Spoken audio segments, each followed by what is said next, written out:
Hello everyone, আজকের ব্রেকফাস্টটা একদম সিম্পল রেখেছি। এখানে ওটস অমলেট, দুটো ডিম আর একটুখানি ওটস দিয়ে আমি অমলেট করে নিয়েছি। তার মধ্যে একটু পেঁয়াজ আর লঙ্কা দিয়ে, তার সাথে নিলাম 1 কাপ গ্রিন টি। তো খাওয়া দাওয়া করে স্নান করে এসে আমি লাঞ্চে বসে গেছি। আর আজকের লাঞ্চে ছিল রাইস।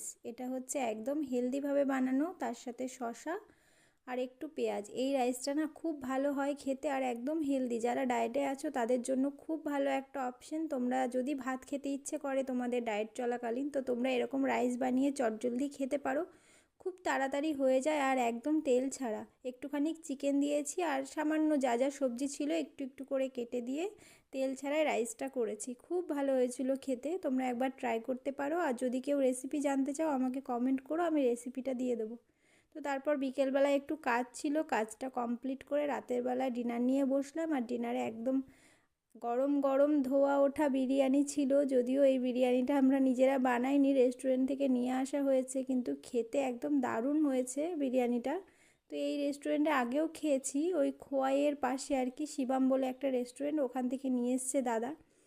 তো আগেও আমরা গিয়ে খেয়েছি, এত ভালো বিরিয়ানি করে। তো আমি নিয়েছি চিকেন বিরিয়ানি আর দাদা আর বৌদি নিয়েছে মাটন বিরিয়ানি।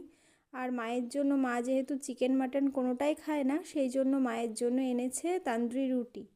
তো না, সরি, তান্দুরি রুটি না, এটা হচ্ছে বাটার নান, আমি একটু ভুলে গেছিলাম। তো যাই হোক, সবাই মিলে এটা দিয়েই ডিনার কমপ্লিট করলাম। তো কেমন লাগলো আজকের ভিডিওটা জানিও। ভালো লাগলে লাইক করো, কমেন্ট করো, শেয়ার করো, আমার চ্যানেলটা সাবস্ক্রাইব করো। সুস্থ থেকো সবাই, ভালো থেকো। আরও নতুন নতুন ভিডিও নিয়ে আসবো তোমাদের সামনে, দেখতে থাকো, আশা করি অনেক বেশি ভালো লাগবে।